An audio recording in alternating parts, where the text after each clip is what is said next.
Dear guys, तो हमारे Haryana GK का जो टॉपिक था हरियाणा का प्राचीन इतिहास, तो इसके 22 क्वेश्चन हो गए थे। तो नेक्स्ट जो 23 क्वेश्चन है वो देखो।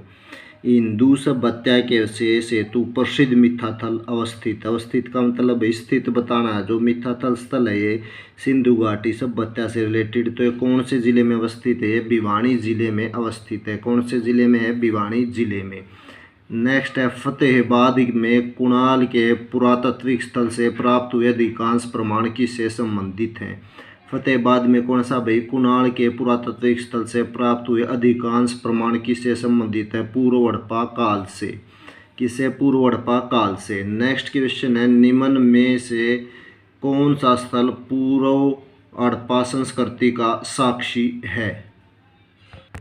तो ये कौन सा स्थल है भाई? मिथाथल और नौरंगाबाद। तो मिथाथल और नौरंगाबाद हैं पूर्व हड़प्पा संस्कृति के क्या है भाई? साक्षी हैं।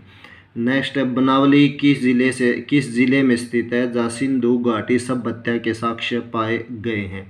तो बनावली भाई स्थान कहाँ पर पड़ता? फतेहाबाद जिले में पड़ता। कहाँ पर? फतेहाबाद में। नेक्स्ट देखो किस ग्रंथ में हरियाणा को बहुधान्य कहा गया है? तो कौन सा ग्रंथ है वो? तो ये महाभारत है भाई। कौन सा है? महाभारत नामक ग्रंथ में हरियाणा को बहुधान्य बताया गया है। नेक्स्ट हरियाणा में सिंधु घाटी सभ्यता का निम्न में से कौन सा उत्खनन स्थल सही सुमेलित है? सही बताना है भाई। तो इनमें मिथाथल कहाँ पर है? भिवानी में। जो ऊपर भी हमने रीड कराया फर्स्ट क्वेश्चन पढ़ा जो आज का, तो मिथाथल भिवानी में। राखी गढ़ी कहाँ पर पड़ता है भाई? हिसार में। तो ये भी हमारा रोंग है। बनावली कहाँ पर? फतेहाबाद में पड़ता। और शीशवाल भी ये कहाँ पर है? कहाँ की संस्कृति? हिसार की। तो इस प्रकार से हमारा जो करेक्ट कथन है वो क्या होगा? ए होगा। नेक्स्ट देखो इनमें से कौन भारत का सबसे बड़ा हड़प्पा स्थल है? भारत का सबसे बड़ा हड़प्पा स्थल बताना है। तो देखो भाई कौन सा सबसे बड़ा स्थल? राखी गढ़ी है। ठीक है, कौन सा? हमारा राखी गढ़ी भारत का सबसे बड़ा हड़प्पा स्थल है। तो यहाँ पर दो सभ्यताएं हैं, यानी राखी गढ़ी की जो सभ्यता है वो क्या सबसे बड़ा हड़प्पा स्थल है। महाभारत काल से सदियों पहले कुरु वंश के आर्यों काल को निम्नलिखित में से किस युग की शुरुआत के साथ चिन्हित किया गया है? तो किस युग की शुरुआत के साथ चिन्हित किया गया है? तो ये देखो भाई किस युग की शुरुआत के साथ? कृषि युग की शुरुआत के साथ चिन्हित किया गया। कौन सा युग? कृषि युग की शुरुआत के साथ चिन्हित किया गया है। नेक्स्ट क्वेश्चन है सरस्वती घाटी के कुरुक्षेत्र में 10 राजाओं के बीच लड़ा गया महायुद्ध, यानी क्या है कि युद्ध लड़ा गया था जो 10 राजाओं के बीच हुआ था सरस्वती घाटी के कुरुक्षेत्र में। तो खालिस्तान से पहले लड़ा गया था। तो किससे पहले लड़ा गया था? भी महाभारत के युद्ध से पहले लड़ा गया था जो 10 राजाओं के मध्य में हुआ था और कुरुक्षेत्र में ही हुआ था, सरस्वती घाटी में।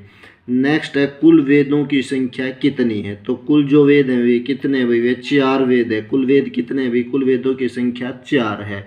नेक्स्ट क्वेश्चन देखो हरियाणा शब्द का शाब्दिक अर्थ क्या है? तो हरियाणा शब्द का शाब्दिक अर्थ बताना है भाई। तो हरियाणा शब्द का शाब्दिक अर्थ है भगवान का वास, यानी हरि का वास। हरि क्या? हमारे भगवान है, तो हरि का वास क्या है भाई? भगवान का वास। तो हरियाणा शब्द का शाब्दिक अर्थ है।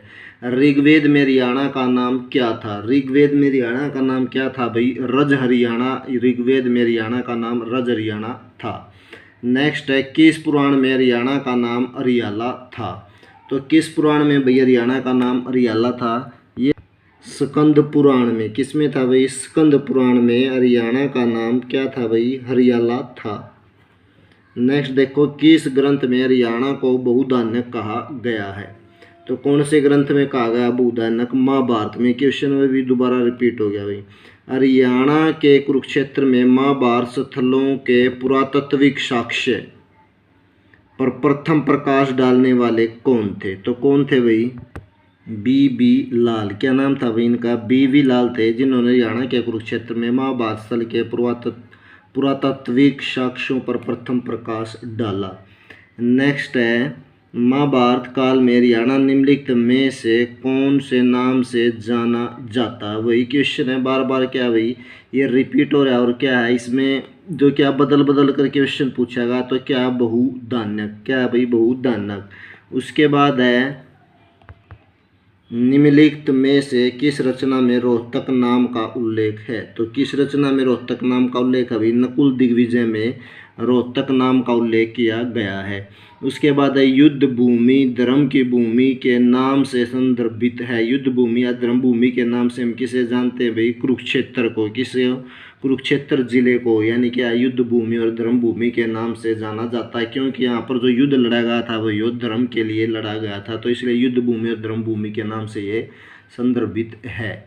नेक्स्ट देखो, महाभारत का युद्ध खालिस्तान के दौरान हुआ। तो जो महाभारत का युद्ध था वो कब हुआ था भाई? लगभग यानी 900 ईस्वी पूर्व। कब हुआ? 900 ईस्वी पूर्व।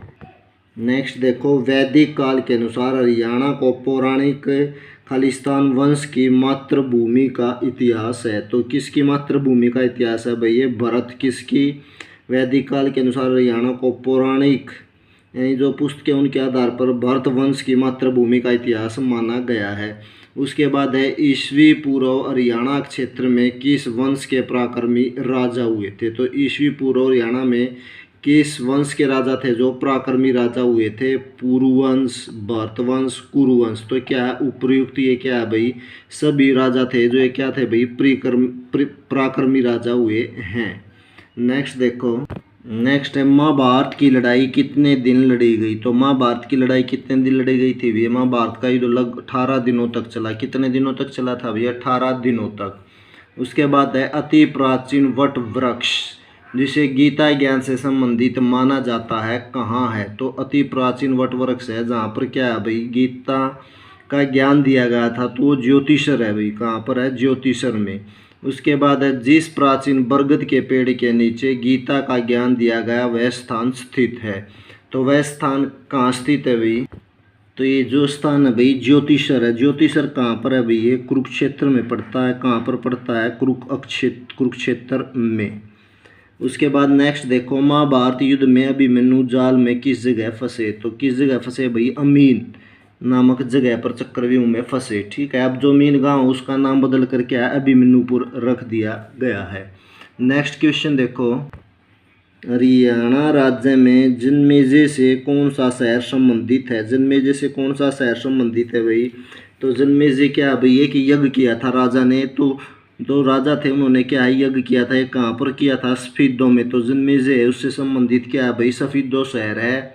उसके बाद नरकात्री मंदिर किस नदी के किनारे स्थित है जिसका उल्लेख महाभारत में दिया गया है? तो ये जो नरकात्री है भाई ये कहाँ पर स्थित है? नरकात्री स्थित है सरस्वती नदी के किनारे पर। कहाँ पर है ये? सरस्वती नदी के किनारे पर। नेक्स्ट है पांडु पिंडारा पवित्र जगह किस शहर के निकट स्थित है? तो पांडु पिंडारा जो पवित्र जगह है भाई ये जींद के निकट स्थित है। जींद का हमारा जो बस स्टैंड है उससे क्या है? बिल्कुल पास ही है। जींद बस स्टैंड से थोड़ी दूर है, करीबन 2 किलोमीटर के आसपास। नेक्स्ट देखो, महाभारत में भीष्म का वास्तविक नाम क्या था? तो महाभारत में भीष्म का वास्तविक नाम क्या था भाई? देवव्रत। क्या था असली नाम? देवव्रत। भगवान कृष्ण ने गीता का उपदेश किस स्थान पर अर्जुन को दिया? तो भगवान श्री कृष्ण ने अर्जुन को गीता का उपदेश ज्योतिषर नामक स्थान पर दिया था। कहाँ पर दिया था? ज्योतिषर नामक स्थान पर, एक वट वृक्ष के नीचे। नेक्स्ट क्वेश्चन देखो, किंवदंती के अनुसार पांडवों ने हरियाणा राज्य के किस स्थान पर जयंती देवी के सम्मान में मंदिर का निर्माण करवाया? तो जयंती देवी मंदिर कहाँ पर है भाई? ये जींद में पड़ता है। तो जींद में इस मंदिर का निर्माण करवाया था, जयंती देवी का मंदिर। नेक्स्ट देखो, वह धार्मिक केंद्र स्थल कौन सा जहाँ कृष्ण ने अर्जुन को गीता का उपदेश दिया? तो ये ऊपर भी आया था भाई ज्योतिषर है, लेकिन ये दोनों यहाँ पर क्या क्वेश्चन थोड़ा दूसरे तरीके से दे दिया। धार्मिक केंद्रीय स्थल पूछ लिया तो वही है धार्मिक केंद्रीय स्थल क्या होगा हमारा? ज्योतिषर ही होगा। क्या हुआ? ज्योतिषर है। वह धार्मिक स्थल कौन सा है भाई? ज्योतिषर है जहाँ पर श्री कृष्ण ने अर्जुन को गीता का उपदेश दिया। तो ये हमारे हरियाणा के प्राचीन इतिहास से रिलेटेड कितने क्वेश्चन लग भाई? 54 क्वेश्चन क्या भाई कंप्लीट हो गई। इसकी एक वीडियो और आएगी जिसमें क्या हरियाणा का